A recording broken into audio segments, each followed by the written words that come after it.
Hey guys, what's going on? It's the MMA Breakdown coming at you 2 weeks ahead of time with UFC 216 Ferguson versus Lee predictions. Follow me on Twitter. My link is in the description at MMA Breakdown 0.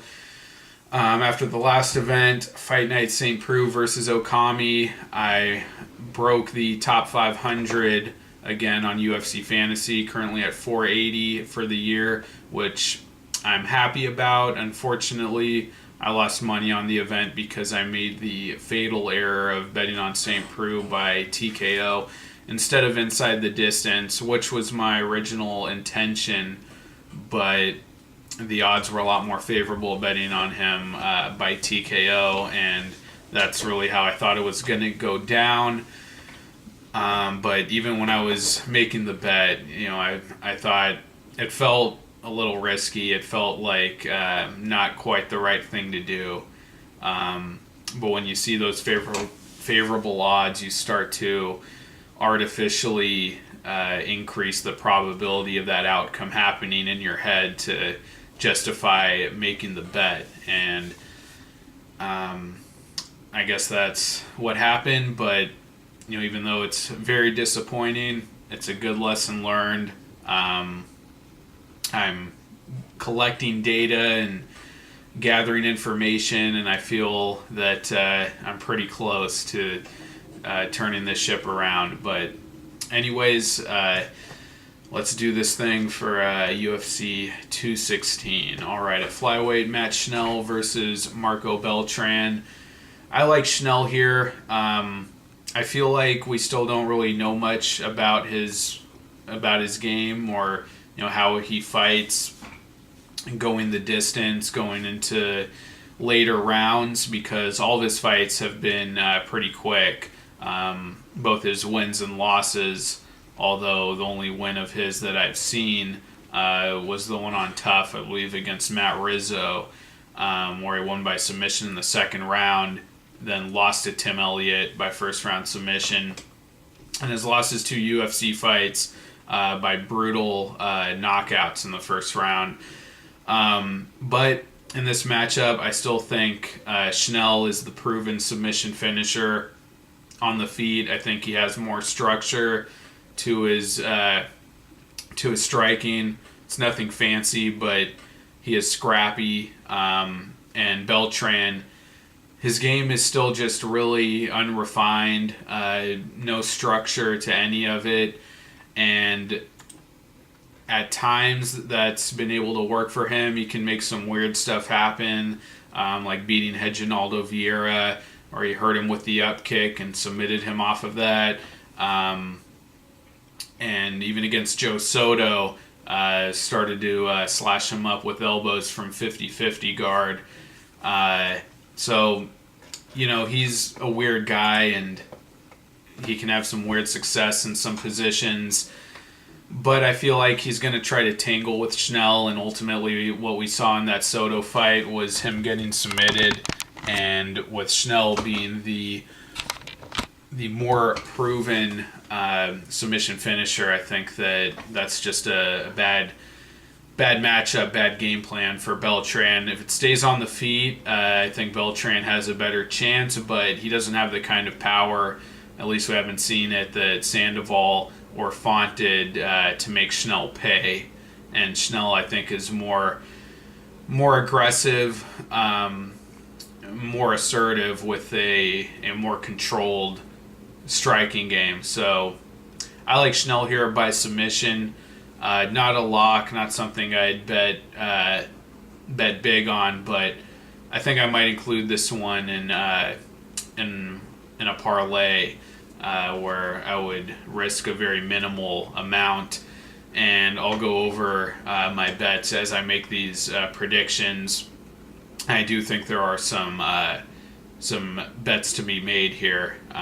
Forgot to mention at the top of the video, but yeah, I'll mention my bets as I give my predictions, and also recap everything at the end. But I'm taking Schnell by submission. All right, at middleweight, Leites versus Brad Tavares.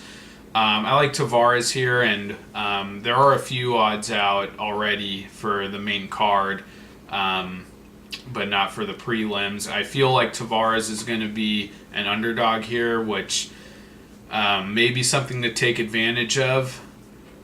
I think it's still a somewhat dangerous fight because Tavares has struggled with grapplers and wrestlers throughout his career. He's struggled against guys with knockout power who can turn the fight around with one punch, like the Tim Boetsch fight, or just guys steamrolling him like Robert Whittaker. But Leites, his age, I think, has really been showing over his last couple of fights. I thought he lost the Sam Alvey fight. Thought it was really fortunate to get the nod in that one. And Yotko just manhandled him. Leites is supposed to be a grappling jiu-jitsu ace, and he's made that work at times, and has really been able to implement that against some lower level guys like Chris Camozzi, Tim Boetsch, Ed Herman. He hasn't done it to the elite guys, and I don't think he wants to get his hands dirty, really committing to a wrestling game, going after the takedowns. And even if he does, Tavares, his takedown defense, while it has plagued him throughout his career, he always looks like he's working hard to improve that aspect of his game, and I thought really showed some improvements against Elias Theodorou in his last fight, in defending the takedown and getting up off of the ground, and even, I think, putting Theodorou on his back on occasion throughout that fight. But yeah, Leites, I think his chin's going. Tavares is going to have the higher offensive output, much more consistent volume of strikes, and is just going to be a harder worker than Leites here. He's going to do a lot more, kind of like Yotko did. So yeah, I really like Tavares here. Not betting on this one individually, but again, I think this is one that I'll throw in a parlay. Still kind of a dangerous fight because Leites, if not now, has possessed that power and the grappling ability. And like I said, those are things Tavares has struggled with, but I think Leites is just kind of fading too hard at this point, and Tavares is still getting better. So Tavares by decision. All right, flyweight John Moraga versus Magomed Bibulatov. This is one that I am going to be putting a bet on. I think Bibulatov is just the clear favorite on paper here. Moraga, he can make guys pay with that guillotine, like in the Justin Scoggins fight, but it's been a while, and since that Scoggins fight has only looked pretty bad. Had a 3-fight losing streak there, lost to some good guys like Pettis and Benavidez, but Mateus Nicolau, a young fighter coming off of Tough, totally outclassed him on the feet. And then even his last fight against Ashkan Mokhtarian, who is a newcomer, seemed like a guy who didn't deserve his spot in the UFC, but filled that slot on a hometown show. Moraga, had to basically put in a flawless performance, and it was just barely enough against a guy who really didn't seem to have a lot of skill to his game, but was a guy who really fights based on aggression and just a willingness to come forward and to scrap. And even against a guy like that, Moraga still just barely got the job done. When he had that guillotine in the first round and Mokhtarian escaped and briefly found himself on top of Moraga, I thought that was going to be it for Moraga, and he held on. But I just feel like a a guy who's been fading, and I think the game has kind of passed him by. He's not going to be able to, fight the real hands-on, dirty fight that Bibulatov is going to bring to him. And I didn't think Bibulatov looked great against Janelle Lausa, but I don't think Moraga is going to be able to compete with him in the wrestling. That guillotine is something to look out for on Bibulatov's end. And, striking, Moraga is still probably a more skilled striker, but Bibulatov's got the confidence here. It's going to be more aggressive coming forward, and I think he's just going to outwork and out-wrestle Moraga. So, Bibulatov by decision, and it is one I'm going to be placing a bet on because I really just feel that this is an old fighter against kind of an aging fighter who hasn't looked good lately, and who just seems to have a very limited skill set, and whose game has kind of fallen behind the overall skill level of the sport. So I like Bibulatov here. At heavyweight, Walt Harris versus Mark Godbeer. I know everyone's going to write off Godbeer, and I do think Harris is the favorite here. I'm picking him. Should be the far superior athlete. I think the more powerful striker. But there's a part of Harris's game that I think still isn't really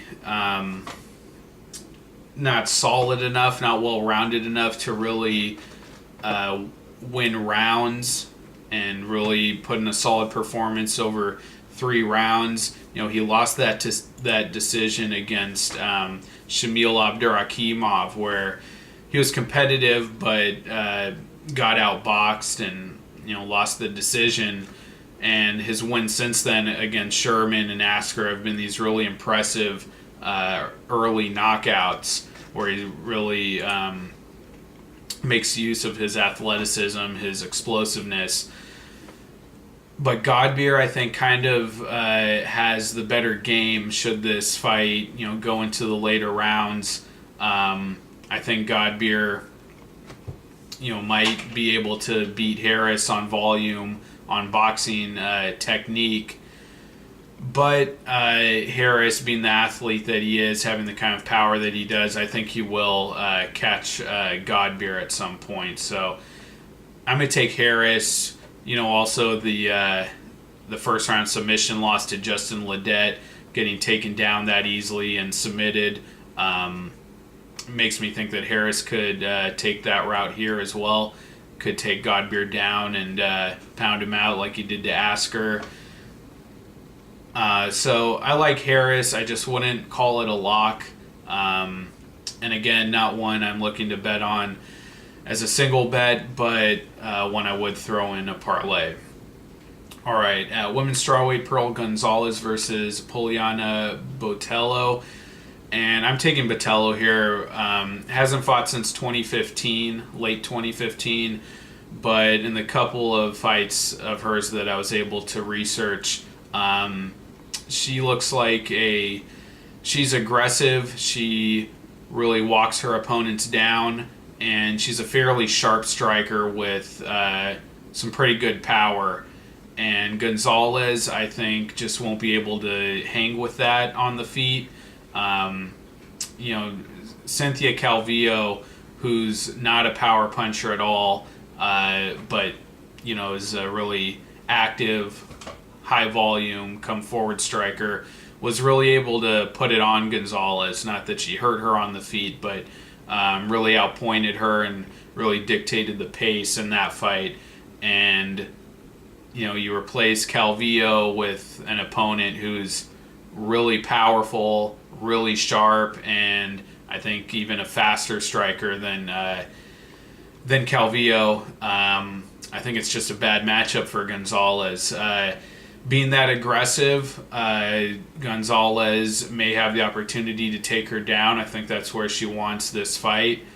And against Calvillo. She briefly was able to get into mount, but quickly lost it when she tried to attempt the armbar.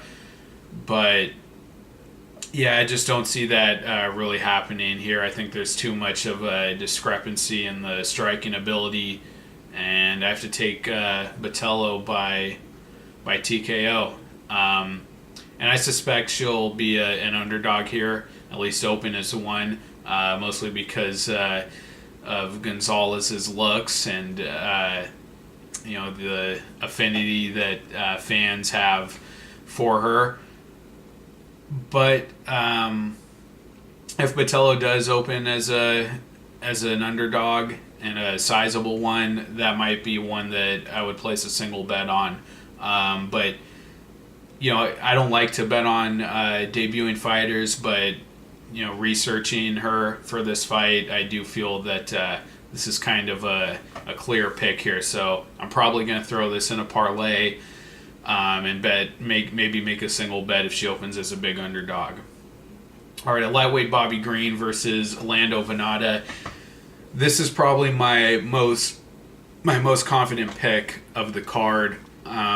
I think Lando Vannata is going to knock out Bobby Green, who is not a bad fighter, has a really funky style, really odd rhythm and timing to his boxing, and has some pop in his punches as well. But Vannata is just on the surge right now. And even after that loss to David Tamor, and actually picked Tamor in that fight, I still think Vannata, even after that fight, raised his stock. He was really competitive against a super technical striker. And, just how unorthodox his striking game is, it's really going to be an advantage for him over a lot of people in the division. And I think Green, even with that odd rhythm to his game, I think it's just too basic here for Vannata. And overconfidence on Green's part, I think, is going to get him in trouble here, just like it did against Dustin Poirier.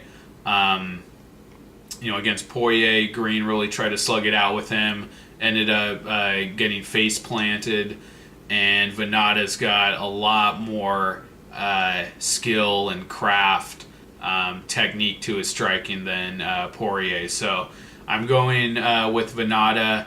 I may even bet on him to win by knockout, but I don't know that that's a given.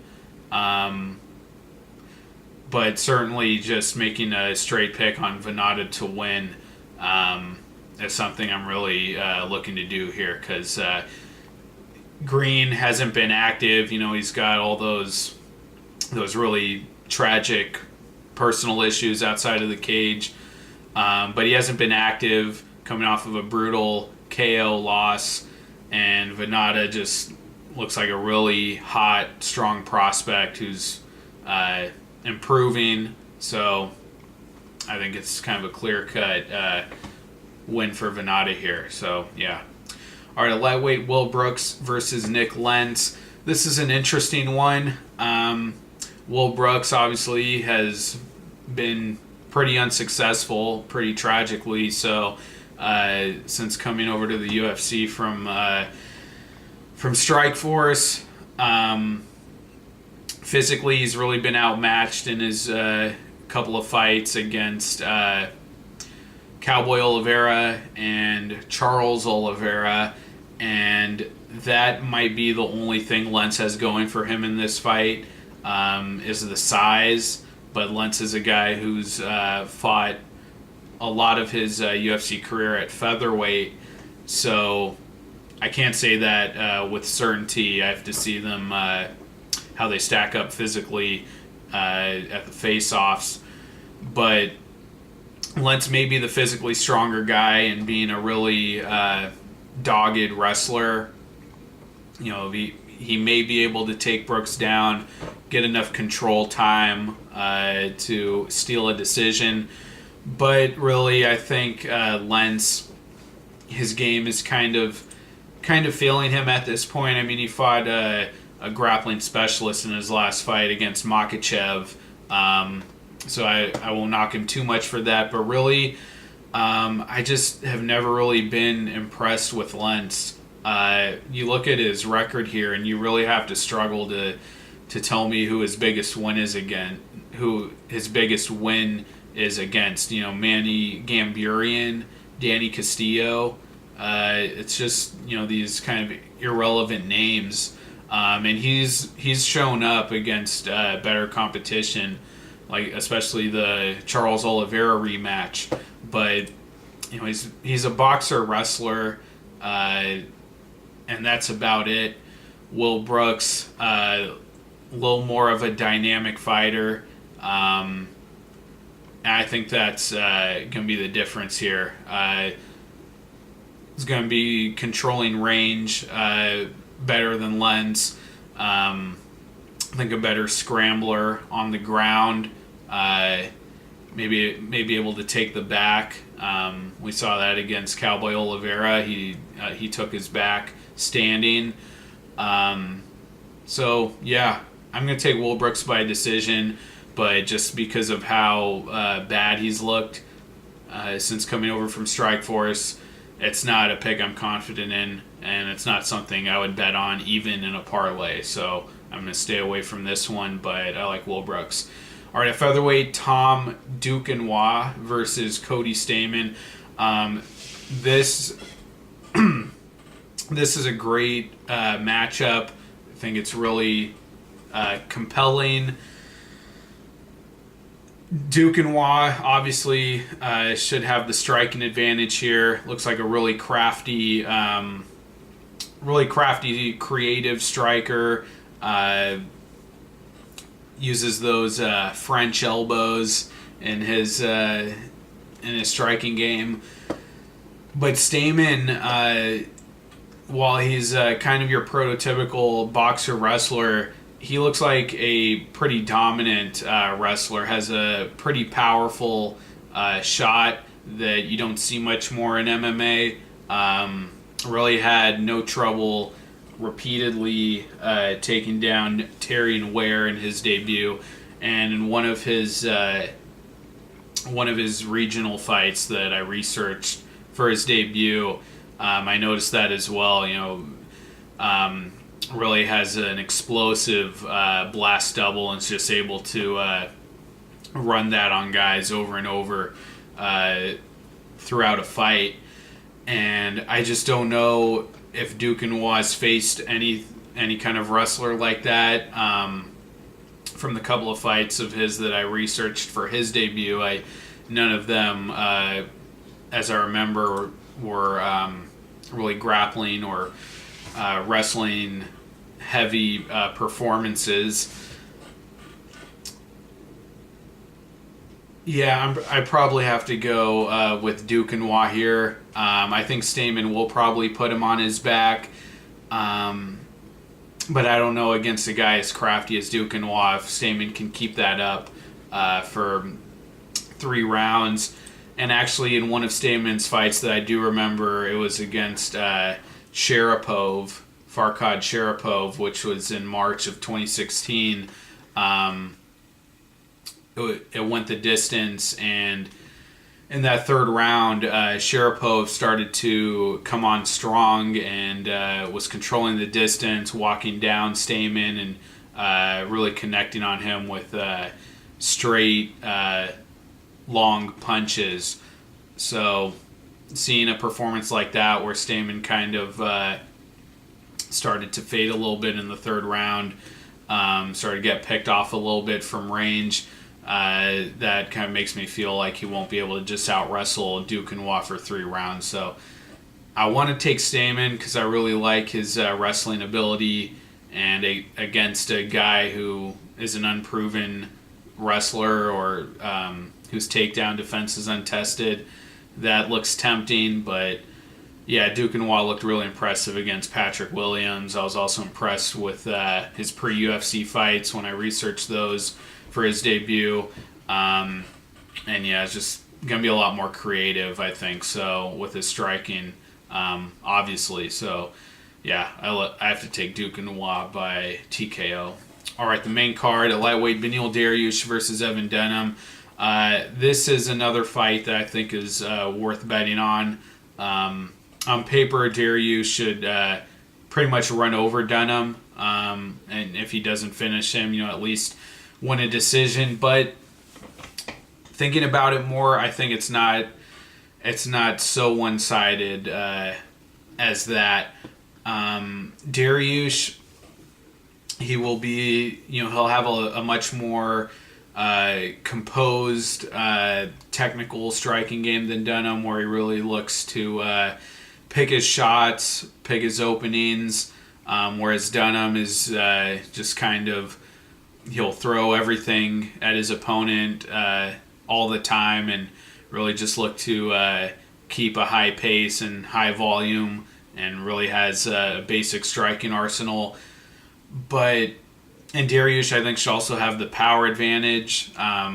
Does not really have a lot of knockouts, but he does have power.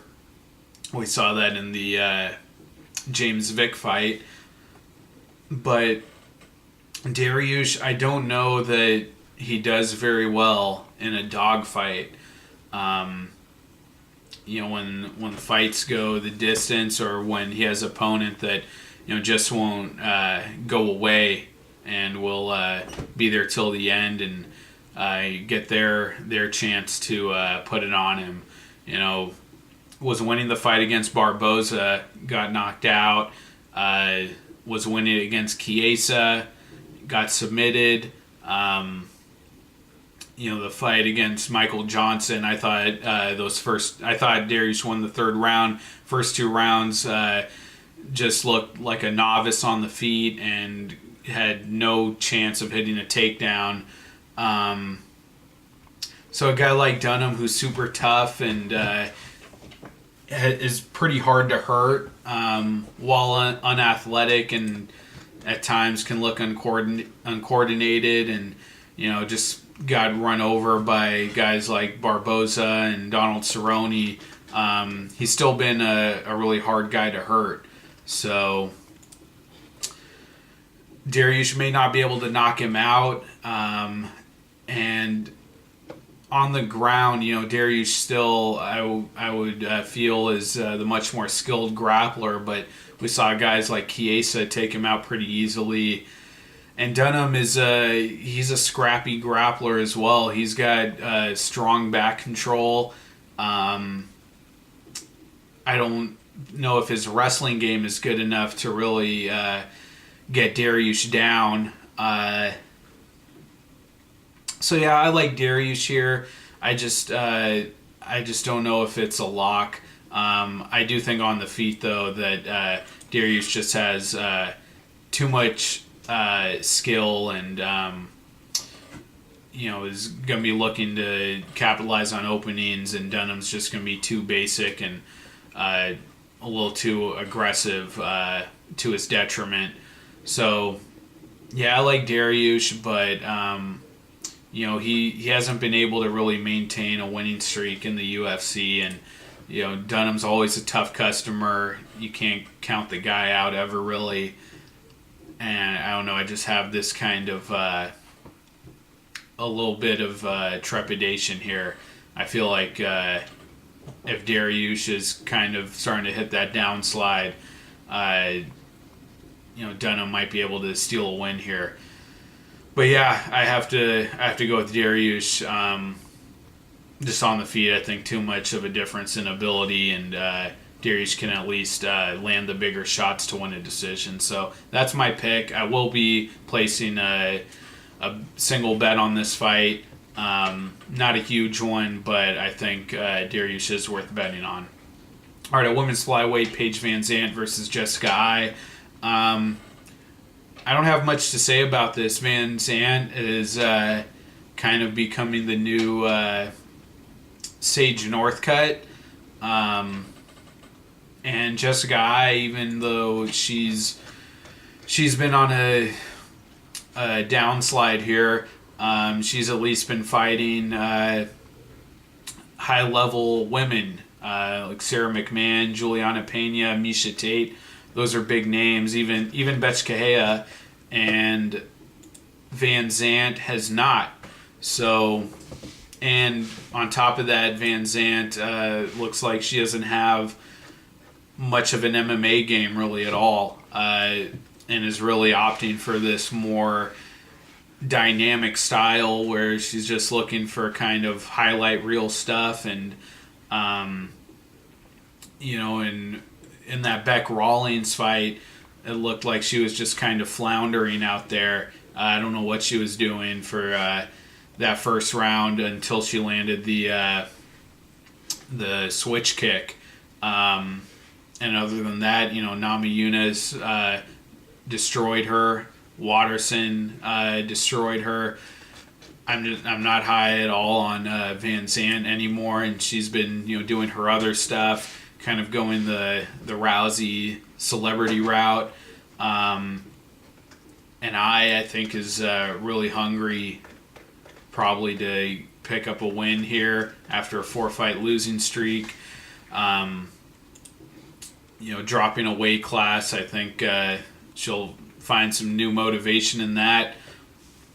But yeah, we've seen her against elite competitors, and even though she's been losing, she's tough and scrappy, fights hard, and Vanzant just seems like she's not really developing like an MMA fighter, a rising MMA prospect should. So I like Jessica Ai for a decision. All right, at heavyweight, Fabricio Werdum versus Derek Lewis. This is the coin flip fight of the night, I think. And I'm not betting on this one. Feels like Werdum should just run over Derek Lewis. In a lot of Lewis's fights, he opens having no success and nearly getting finished, like against Travis Brown and Shamil Abdurakhimov. That looked really bad for him early on. And Werdum, will have the technical striking advantage, a big one, a big range advantage. And Werdum, kind of like what Travis Brown was doing to Lewis, playing that long range game, throwing the push kick. Werdum did that to Brown in both fights, and I think he can do that here against Lewis. But I'm really questioning Verdum's his mental state right now. That loss to Miocic, I think, might be something that that's really what we will remember him as for the rest of his career. I don't think he's coming back from that in a meaningful way where he goes on a title run and recaptures the belt. And it's just a guy that's chinny. Survived against Overeem early and then turned the tables on him late in that fight, but was still hurt early in that fight, and I think his chin is just there to be hit. Even in both Brown fights, he was completely dominating him, but couldn't get the finish. If he doesn't put Lewis away, how many times have we seen Lewis just getting outclassed and looks like it's not going his way at all, and he's done and comes back and gets the knockout. If Werdum, doesn't finish him, he lets up. I think Lewis could potentially come back and knock him out. So, a crazy, weird matchup. And besides, the fighting styles, Werdum does crazy head stuff in the cage, talking and, that thing where he points at the ground. Stuff like that could get him knocked out in this fight. But, yeah, I think there's going to be too much... Verdum's going to have too much control of the range here and really get off to an early lead. And I think we're going to see him hurt Lewis probably 4 front kick him to the body, hurt him, and probably end up mounting him and pounding him out or submitting him, something like that. So I have to take Werdum, but totally staying away from betting on this one. All right, at flyweight, the title fight, Demetrius Johnson versus Ray Borg. Ray Borg is not beating Demetrius Johnson. And just given their fight styles, I didn't think he had any chance, the first time going into it. And after this whole weight cutting thing, the commission saying, he wasn't in shape to fight. So they're just going to throw him out there 4 weeks later and make him do the whole weight cut again when the weight cut was so bad the first time that he couldn't fight. I mean, isn't that just doubly as strenuous on his body, just having to do the whole thing again 4 weeks later after he failed to do it?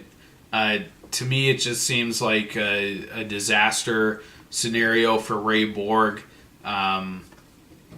Obviously the guy has problems making the weight, and to drain himself to the point where he wasn't medically cleared to fight, having to go through this whole process only 4 or 5 weeks later, whatever it is, it just seems like it's absolutely not going to work out.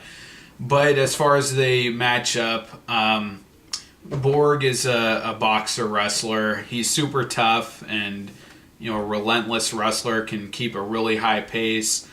But it wasn't all that long ago that he got absolutely dominated by Justin Scoggins on technique. On the feet, he got picked apart and couldn't get his wrestling going at all in that fight. Scoggins even dominated him as far as wrestling goes in that fight. And I think Johnson is going to do the same thing. On the feet, I think Johnson has the speed, the angles, the diversity to his striking to pick Borg apart.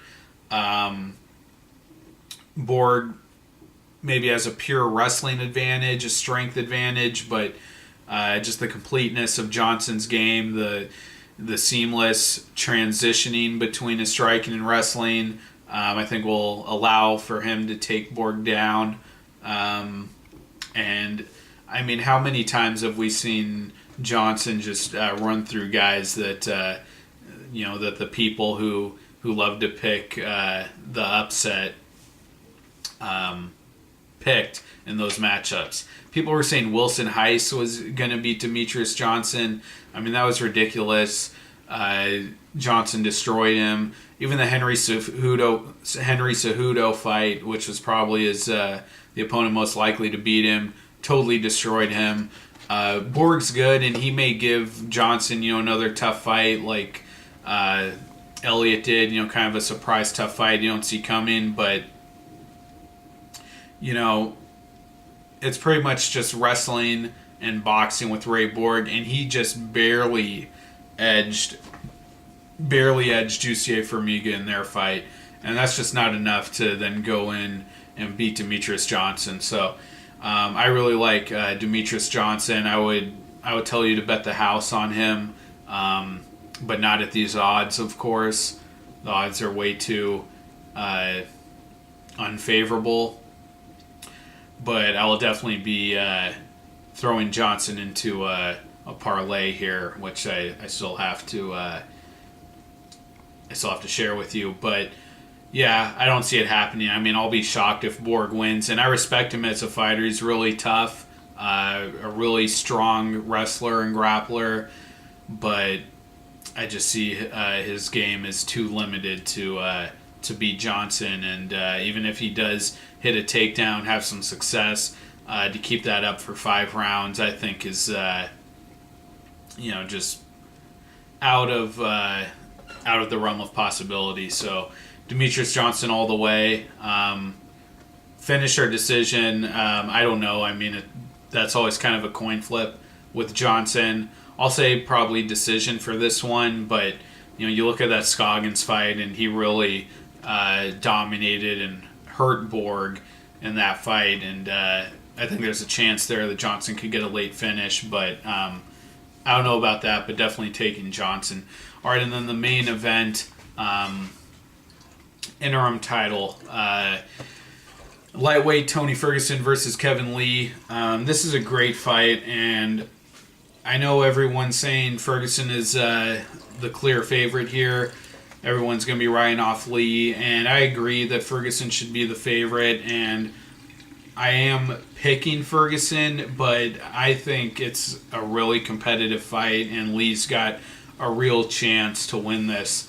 For one thing, it's been a while since Ferguson has had to fight a strong wrestler, and that Danny Castillo fight, I know it's kind of a silly example to bring up because, it's Danny Castillo and it was years ago, but, remember that was that controversial fight where Castillo really felt he won because he got a lot of control time on Ferguson on the ground. So, a guy like Lee, who's a real solid wrestler, I could see him hitting takedowns on Ferguson, maybe winning a round or two doing that. But it seems unlikely that Lee could just out-wrestle him for 3 rounds, right? But, Lee's also got a really nasty back take game. He's got a super airtight body triangle and, a boa constrictor rear naked choke that we've seen him put on other strong ground fighters, at least in Michael Chiesa, but hit the same choke against Francisco Trinaldo and it was the Dagestani guy, Magomed Mustafayev. So I think that's a possibility. And also on the feet, Ferguson, we've seen him get in these brawls where he's just willing to sling leather and throw caution to the wind, and it almost he almost pays for it, like in the Lando Vannata fight. And we've seen him hurt early in fights by guys who can beat him to the punch, like Abel Trujillo. He dropped Ferguson right out of the gate, and Lee. While his striking, I think, is not on the level of his grappling yet, he's been able to hold his own, and certainly not against anyone with the ability of Ferguson on the feet. But he does have power, and he is an explosive pocket boxer. So if he gets on the inside, and Ferguson's really leaving himself open and really willing to trade, I could see Lee connecting and hurting him. I think that's absolutely a possibility. So Lee is a deserving opponent here, and I think it's a really competitive fight.